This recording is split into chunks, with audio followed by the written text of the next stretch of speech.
Sino ang nakinabang? Taong bayan o si congressman?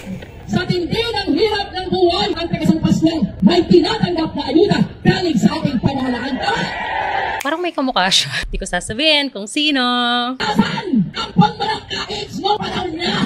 Okay, again, babalikan natin ang AIX at AKAP. Ang AIX, matagal na yung programa ng DSWD. Ito ay para sa mga people in crisis. Now, I don't know kung ano ang ibig sabihin ng in crisis. Ang question is, bakit halos lahat ng constituent kaalyado nabibigyan ng AIX? Ano ang naging process? Kasi hindi naman lahat dapat nakakakuha ng AIX and DS. Ano ba naman yung paminsan-minsan? But, if you put that in the context ng eleksyon, vote buying po yan. Malinaw na vote buying po yan. Kung gusto po ninyo talaga na makatulong sa inyong mga kababayan, ilagay natin ang pondo ng lahat ng mga programang ito doon sa meron tayong transparency. Lahat po ng mga pondo na may discretionary ng ating mga leaders, para sa akin, yan ho ay dapat tanggalin sa gobyerno. Dahil pera ho yan ng taong bayan and we should not be thanking our congressmen. Yung ganitong nature, yan ho ay nag-create ng division. Dahil yung mga hindi kaalyado, aping-ape. Dahil yung mga meron, nagmamalaki.